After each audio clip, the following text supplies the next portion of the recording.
grab some coffee, and stay a while.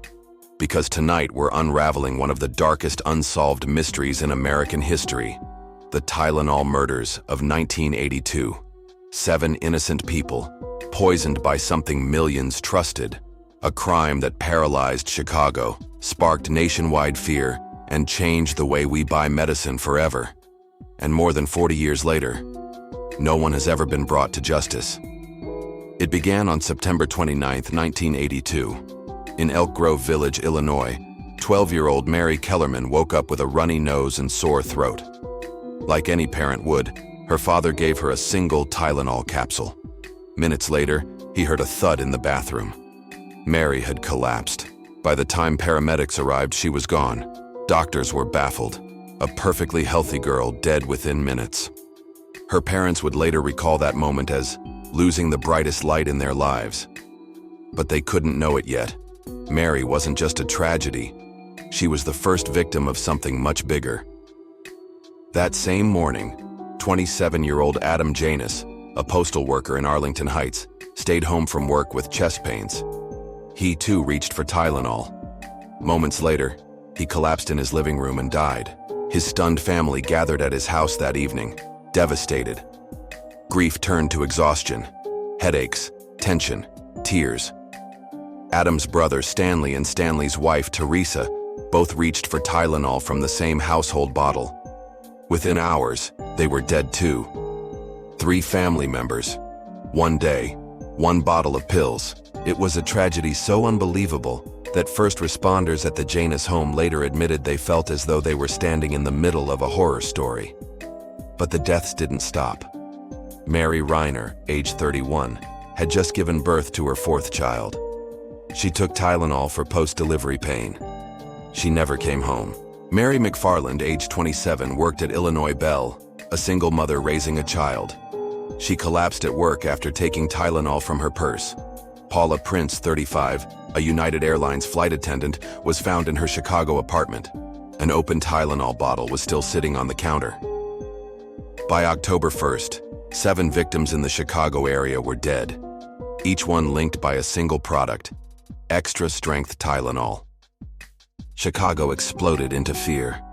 Every household had Tylenol. Suddenly, every bottle looked like a murder weapon. Pharmacies stripped shelves bare. Hospitals opened emergency hotlines. Police cruisers rolled through neighborhoods with loudspeakers. Do not take Tylenol. Parents poured bottles down the drain. Neighbors whispered about sabotage. And by October 5th, Johnson & Johnson issued the largest consumer recall in U.S. history. 31 million bottles, worth over $100 million. Nationwide, fear snowballed. By the end of 1982, over 270 copycat tampering cases were reported. Most hoaxes, some real. This wasn't just a Chicago story anymore. It was national terror. Lab tests gave the answer. Potassium cyanide.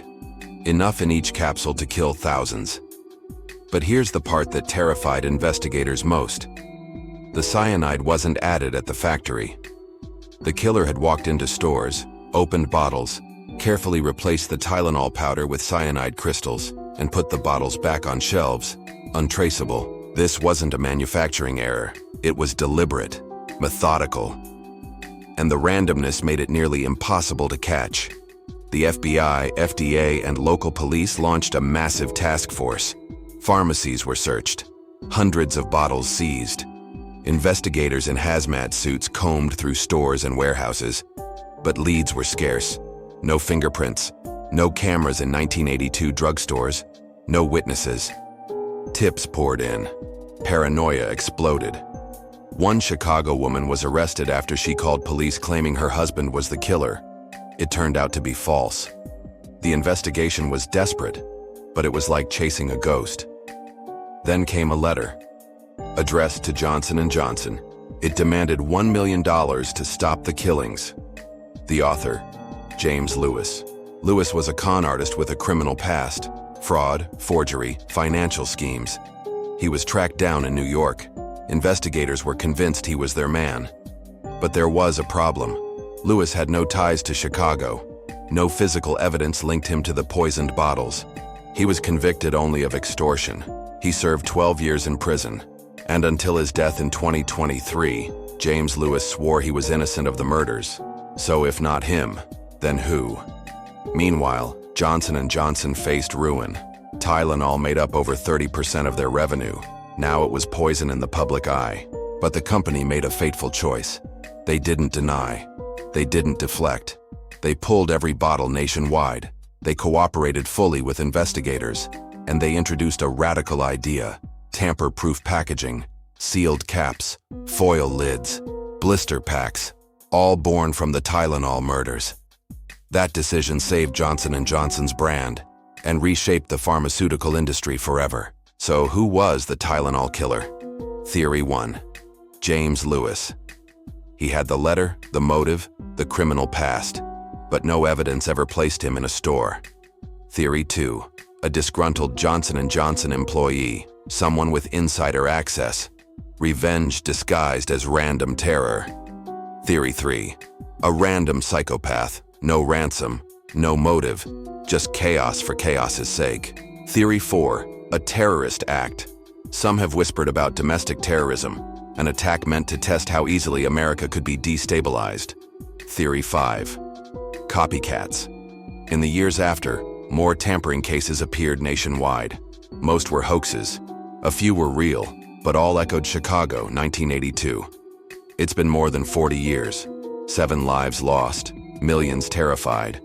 No one ever charged with murder. But the Tylenol case left a permanent mark. Today, every time you peel back a foil seal, every time you crack open a tamper-proof cap, you're looking at the legacy of the Tylenol murders. Could it happen again? With today's surveillance, barcodes, and security, maybe it would be harder, but not impossible. And that's the haunting part. So what do you think? Was James Lewis the true killer hiding behind an extortion letter? Or did the real Tylenol poisoner vanish into history, faceless and free? Drop your theories in the comments below. And as always, grab some coffee and stay a while.